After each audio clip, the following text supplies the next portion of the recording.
naik gunung sama anak itu kesannya seperti apa? Beda ya pasti Beda, ya. beda. Naik gunung dengan Teman sebaya. dengan anak-anak sendiri itu gimana? Beda. Karena saya sudah merasakan naik gunung ya sama Pak Agung juga, tapi deket sini. Di mana? Di itu loh Pak, di Kali Gesing juga. Oh ya, oh, Yang pisaunya Pak Agung patah, celananya Pak Agung sobek. Oh iya. Ya benar-benar. Gunung itu pernah. Gunung itu pendek Mas itu Mas. Masih pendek itu. Ya itu pendek. Masih Itu kalau misalnya ke Gunung Merbabu itu bisa 10 kali lipat. 10 kali lipat. Lebih. Ya, lebih. Lebih ya. Kesannya kalau dengan anak-anak naik gunung yang pasti ya senang ya. Ya. Walaupun kita membayangkan naik gunung itu jauh, kemudian jalannya terjal, licin seperti itu. Kalau yang namanya dengan anak-anak seperti halnya kita di kelas. Walaupun usilnya seperti apa, kemudian ngaturnya juga susah, dalam hati tetap senang. Bagi saya ya. Tapi tanggung jawabnya kan lebih besar, Pak. Tanggung jawab yang besar itu kalau kita persiapkan dengan baik, matang. dengan matang. Iya. Itu kalau tidak ada persiapan baru tuh bahaya tuh ya. Itu tanggung jawabnya serasa kecil gitu. Mudah. Paling jauh gunung mana saja, Pak? Yang sama anak-anak ya? Sama anak-anak ini. Selama 3 tahun itu dengan anak-anak yang resmi ya, karena ada berarti ada yang tidak resmi. Ya, karena tanpa perizinan berarti ya. Tanpa perizinan. Itu bisa diomelin Bu Yuli itu. Kalau yang resmi 3 gunung, kalau nggak resmi nanti saya sebutkan ada beberapa. Yang tahun pertama itu di Gunung Andong. Oh, Gunung Andong. Ya, cetek ya. Lumayan datar. Kemudian tahun kedua itu di Gunung Merbabu ya, lumayan. Merbabu tapi anak-anak nggak sampai puncak. Loh kok bisa Pak? Karena udah capek duluan di pos 2. Ada yang sampai puncak, tapi puncaknya puncak kedua namanya Puncak Sarif. Oh iya. Gitu. Enggak menginap saja, habis itu melanjutkan perjalanan esoknya. Iya, menginap di pos 2. Pos 2 karena cuacanya ekstrim. Oh, karena cuaca bukan karena kecapean ya? Karena cuacanya ekstrim waktu itu dingin banget, kemudian anak-anak udah pada males meneruskan.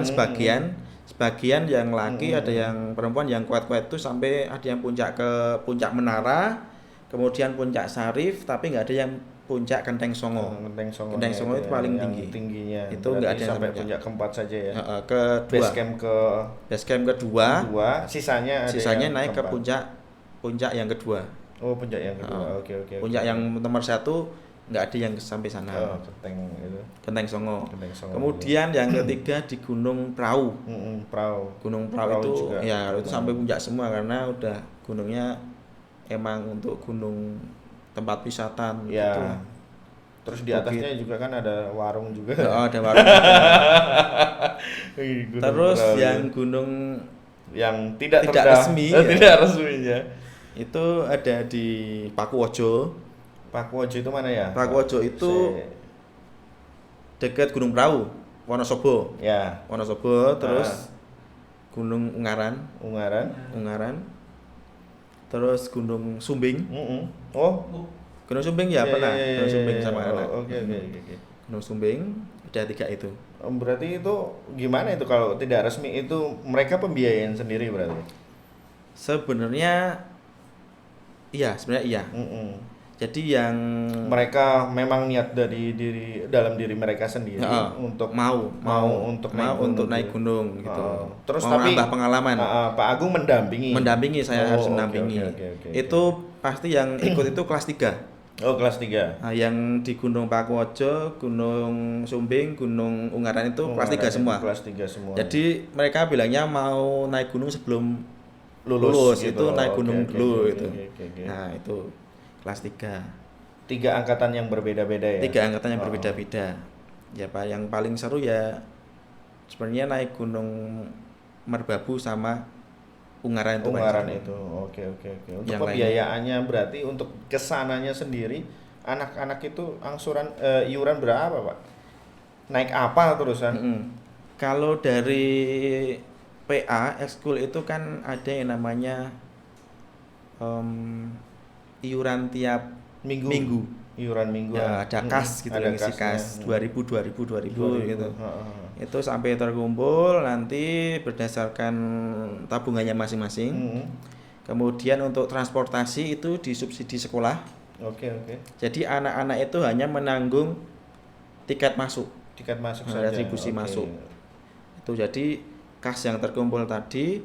Kemudian kalau misalnya tiket masuknya 30.000 masih kurang, berarti dia nambahin sendiri. Oke. Nah, untungnya dia kalau dia punya kas berarti udah nggak mikir besok tiket masuk. Oke. Sama anak-anak juga menanggung snack, Makanan mereka makan sendiri. makanan nanti untuk di sana. Kecuali Di- kalau resmi kan ditanggung sama sekolah semua. Tapi Kalau nggak resmi ya ya hak iuran mereka harus biasa. Oke. Tapi ini Pak Lutfi, kalau misalnya nanti setelah ini Mau naik gunung. PA-nya jalan Mm. lagi, kemudian banyak peminatnya. Kalau mau naik gunung harus benar-benar dipersiapkan. Prepare-nya. Prepare-nya mulai dari latihan, Tali temali, tali temali, naik gunung, kemudian push up, sit up gitu, memang harus lari dan lain sebagainya. Dan Lebih ke fisik ya. lebih ke fisik sama ke ini, Keahlian kayak masak, sama bikin tenda. ya bener, sama ke ini otak juga harus dilatih. Karena kan kita ke alam itu harus bisa memprediksi kapan mau turun hujan, kabutnya mau turun kapan, kemudian kalau kita nginjak tanah itu kira-kira berbahaya longsor atau tidak. Kemudian sebelum naik itu diusahakan 3 hari sebelum naik atau 1 minggu sebelum naik itu survei dulu. Ya, saya ke 3 gunung itu sebelum naik itu setiap tahunnya survei dulu. Dengan anak kelas 3. Yang disurvei itu apanya? Yang dari base camp, kemudian ke pos-pos, kemudian sampai puncak. Oh, berarti surveinya harus sampai puncak. Berarti ada apa ya istilahnya, ada perwakilan. Tidak semuanya ya, tidak kelas semua. Kelas 3 saja yang harus mereka survei terlebih dahulu. Yang memang benar-benar sudah secara teori, secara kemampuan sudah dianggap mampu. Oke. Survei. Yang sebelum ke perahu itu kan sebenarnya mau ke Sumbing. Oh, mau ke Sumbing, tapi karena Sumbing itu medannya berat banget ternyata. Jadi sebelum masuk ke pos 2 itu ada tanjakan yang terjal banget. Kalau kita membawa rombongan adik-adik imut gitu, itu kok rasanya tertawa juga dari kok tadi. Rasanya berat banget, langsung kita pindah ke perahu. Perahu juga disurvei lagi. Ya, oke. Ada anggaran dari sekolah survei. Ada anggaran untuk survei itu. Pertanyaannya, bulan yang pas untuk naik gunung, Pak? Kalau bulan yang pas itu sebenarnya bulan kering ya mungkin ya. Ya. Biar enggak menderita kemarau di atas gitu, musim kemarau ya, itu paling enak. Tapi kalau mau lihat pemandangan yang bagus itu bulan Juli. Juli, Agustus itu pemandangannya bagus. Jadi karena kenapa, Pak? Kebanyakan di bulan itu kalau misal naik gunung itu sunrise, sunsetnya itu cerah, langitnya juga cerah. Betul. Walaupun nanti juga sedikit-sedikit akan hujan. Tapi Juli Agustus cerah. Ya? Juli Agustus. Oke. Tapi karena sekolah kan kita harus menyesuaikan jadwal kapan libur. Betul. Gitu.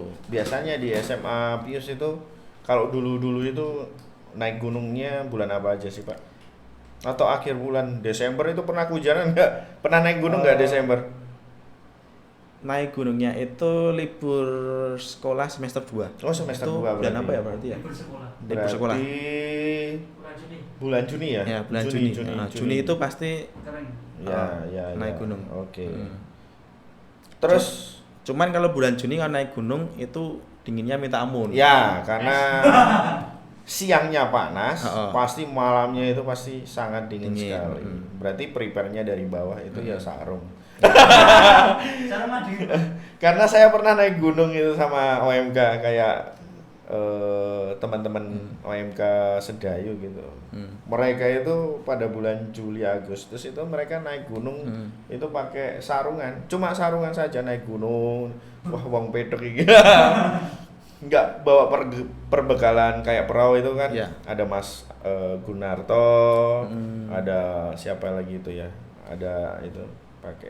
Apakah rekomendasinya itu seperti itu, Pak? Kalau naik gunung yang harus dibawa ya peralatan perlengkapannya. Ya sebenarnya tergantung fisiknya masing-masing karena kita nggak bisa membuat orang itu kamu harus pakai ini itu. Betul. Itu. Ya tergantung kebutuhanmu yang mau kamu bawa apa. Apa saja. Ketika kamu merasa sehat, kemudian medannya yang dirasa besok itu ringan, ya bawalah sesuai dengan kemampuanmu sekarang. Karena kalau sekarang kamu sehat, kamu terlalu banyak bawa beban nanti malah capek sendiri. Kecapean. Tapi kalau kamu sekarang sehat, misalnya membawanya hanya seperlunya saja, itu menurut saya lebih aman. Yang penting harus menyesuaikan, kalau musim hujan ya harus bawa mantol gitu. Sebagainya. Kemudian sepatu itu sebenarnya nggak wajib kalau saya. Mau sendal aja juga nggak apa-apa. Tapi berbahaya karena kalau swallow gitu licin, pedot, Iya. nyeker tekan gunung, medun nyeker bahaya. Malah terkadang kalau turun itu, kalau hujan itu lebih baik nyeker. Kalau hujan loh, kalau saya loh, kalau pakai sepatu atau sendal, minimal sendalnya itu sendal Eiger yang belakang itu harus ada ikatannya itu minimal seperti itu kalau itu. Musim hujan. Karena menurut saya ya pakai sepatu itu juga untuk mengatasi kedinginan itu. Kalau sandal pun tapi kalau musim hujan pakai sepatu nanti yang kena sepatunya itu bisa ini apa namanya itu mati rasa apa yang namanya ya itu ya.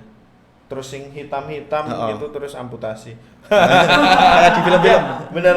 Ya kayak di film-film. Karena saya pernah itu teman saya diamputasi. Saya terus jalan-jalan ke gunung mana ya? Rinjani pada saat itu, dari Jogja kita Vespa ke Rinjani. Habis itu teman saya itu memang